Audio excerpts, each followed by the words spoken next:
नमस्कार दोस्तों, तर्कवाद शो के एक और नए एपिसोड के अंदर आपका स्वागत है। और जिस खबर का मैं वर्णन अभी इस वीडियो के अंदर करने वाला हूं वो कोई बहुत बड़ी खबर नहीं है, या फिर आप कह सकते हैं कि वो खबर से वंचित कोई रह नहीं गया है, क्योंकि सबने उस चीज़ को प्रिडिक्ट कर लिया था कि जी हाँ, डोनाल्ड ट्रंप उसी तरीके से जैसे राजपाल यादव चुप चुपके के अंदर आता है ना, जब उसको कोई काम करने के लिए बोला जाता है कि मैं करूँगा, वैसे ही डोनाल्ड ट्रंप वापस से इसराइल ईरान वाली जंग के अंदर आ गए कि मैं सीज फायर करवाऊंगा। पहले ईरान के ऊपर खुद ने मिसाइलें दाग दी, फिर उसके बाद जब ईरान ने रिटेलिएशन के अंदर कतर के अंदर जो यूएसए के मिलिट्री बेसिस है वहां पर मिसाइलें दागी, जिसमें से यूएसए ये चीज़ को कह रहा है कि हमने जितनी भी मिसाइल ईरान ने दागी थी 6 से लेकर 12 के बीच में, हमने सारी की सारी इंटरसेप्ट कर ली। एक इंटरसेप्ट नहीं कर पाए, वो भी जाके किसी खाली लैंड पर ही गिरी है, तो उनका ऐसा कोई नुकसान नहीं हुआ है। और यूएसए ने सीज फायर घोषित कर दिया है क्योंकि ईरान और इसराइल उनके पास आए थे। लेकिन कमाल की बात यह है कि ईरान तो कह रहा है कि USA Trump was begging in front of us. Bagged करा है मतलब ट्रंप ने भीख मांगी। अगर मैं आपको सीधी सीधी गणित भाषा के अंदर समझाऊं तो ट्रंप ने भीख मांगी है सीज फायर के लिए। ये ईरान का स्टेट मीडिया क्लेम कर रहा है। ट्रंप बोल रहे हैं कि इसराइल और ईरान जो है उनके पास आए थे कि उनको सीज फायर करवा रहा है।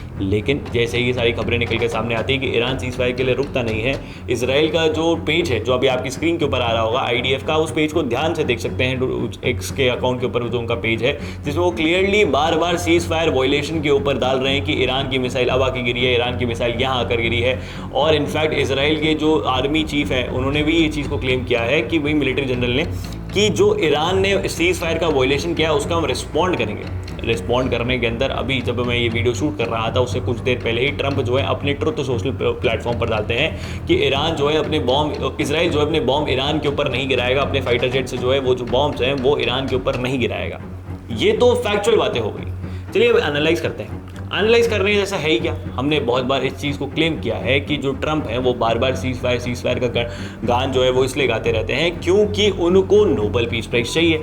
हमने एक प्रॉपरली बहुत अच्छे तरीके से इस चीज़ को एक वीडियो के अंदर एक्सप्लेन आउट किया है, उसकी लिंक जो है आपको नीचे डिस्क्रिप्शन में मिल जाएगी, आप जाके वो वीडियो देख सकते हैं। यही एक मूलभूत कारण है। उस वीडियो में हमने आपको बताया कि किस तरीके से डोनाल्ड ट्रंप अपना जो है मेन अगर दुश्मन किसी को मानते हैं तो वो बराक ओबामा है, और जिस तरीके से बराक ओबामा को नोबेल पीस प्राइज मिल गया था उसी तरीके से डोनाल्ड ट्रंप भी नोबेल पीस प्राइज चाहते हैं। इसलिए वो बार बार हर जंग के अंदर सीज फायर की बात करते हैं। आप देखेंगे डोनाल्ड ट्रंप को रशिया यूक्रेन की वॉर रुकवानी थी, नहीं रुकी। ईरान हमास की वॉर रुकवानी थी, नहीं रुकी। इसराइल हमास की वॉर रुकवानी थी, नहीं रुकी। इसराइल को तो एक और वॉर में इंडल्ज कर दिया ईरान के साथ, वो भी क्या वॉर रुकवानी थी। अब तक देखना ही है कि क्या ईरान मानता भी है नहीं मानता है सीज फायर को, क्योंकि बहुत सी मीडिया का ये सिर्फ चीज़ें क्लेम कर रहे हैं कि जो यूरेनियम एनरिच्ड यूरेनियम था न्यूक्लियर बॉम्ब बनाने के लिए जो ईरान के पास था वो तो ईरान ने पहले ही कहीं और स्टोर कर लिया था। इनफैक्ट जो बंकर बस्टर बॉम्ब्स है जो यूएसए ने ईरान के ऊपर गिराए हैं उन्होंने भी इतना एज सच इम्पैक्ट क्रिएट नहीं किया। तो क्या इसराइल और यूएसए की तरफ से ईरान के ऊपर जो स्ट्राइक्स हैं वो चलती रहेंगी।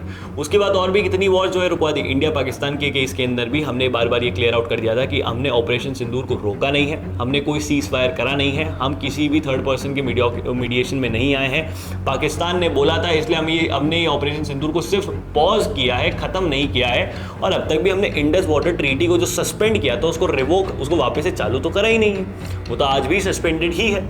तो कौन सी वॉर ट्रंप ने रुकवा दी। वॉर तो रुकवाने की बहुत दूर की बात है। अब तक तो यूरोपियन नेशंस इस चीज़ को सोच रहे होंगे कि कहाँ पर यूएस उनको प्रोटेक्ट करता था, और अब इमानुएल मैक्रोन खुद को बड़ा आदमी समझ रहे होंगे कि अब मैं शायद यूरोप का राजा बन सकता हूँ। ये भी एक अलग सेपरेटेड टॉपिक है। अगर आप इसमें बोलेंगे तो हम इस पर भी आपके लिए प्रॉपर्ली एनालाइज्ड वीडियो लेकर आएंगे।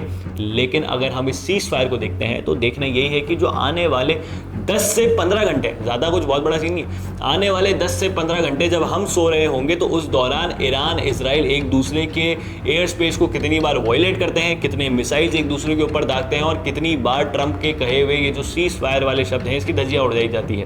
क्योंकि अगर आपने एक बार सीज फायर को क्लेम कर लिया है, डोनाल्ड ट्रंप को अगर उनकी समर्थक ये वीडियो देख रहे हैं उनको बता रहा हूँ कि अगर डोनाल्ड ट्रंप ने एक बार सीज फायर को क्लेम कर लिया है कि उन्होंने वो सीज फायर करवा लिया है, तो बार बार इस चीज़ को क्यों दोहराना, क्यों बताना कि सीज फायर हो गया है, बॉम्ब मत गिराइए, सीज फायर मैंने करवाया, सीज फायर मैंने करवाया, सीज फायर मैंने करवाया। मान लेते हैं आपकी हेजमनी है, आप दुनिया के सबसे बड़े व्यक्ति हैं, सबसे पावरफुल व्यक्ति हैं, सबसे पावरफुल देश के प्रेसिडेंट हैं। जब आपने ये सारी चीज़ें करी हैं तो बार बार क्यों बोलना, क्योंकि आपको भी ये डर है कि कहीं इसराइल और ईरान वापस से वॉर के अंदर इंडल्ज ना हो जाए, और जो आपने जल्दबाजी में आके अपने ट्रुथ सोशल पे सारी चीज़ें बोल दी हैं कहीं वो चेंज आउट ना हो जाए। क्योंकि जो स्क्रिप्ट है, जो भी ट्रुथ सोशल पे ट्रंप के ट्रुथ सोशल पे लिखता है वो है बहुत बड़े कलाकार। मतलब जिस तरीके से वो जो फॉर्मुलेट करी जाती है, कौन से शब्दों का इस्तेमाल करना है, कब करना है, कौन से वो शब्दों को कैप्स के अंदर लिखना है, कौन से को नॉर्मल में लिखना है, फैबुलस, एकदम प्रॉपरली सिनेमैटिक स्क्रिप्ट होती है। बाकी आप लोगों की क्या राय है नीचे कमेंट बॉक्स में लिख के तो बताइएगा। इस वीडियो को शेयर करें, ज़्यादा लोगों तक पहुंचे। जय हिंद, जय भारत, भारत माता की जय। हाँ, पानी बचाएं।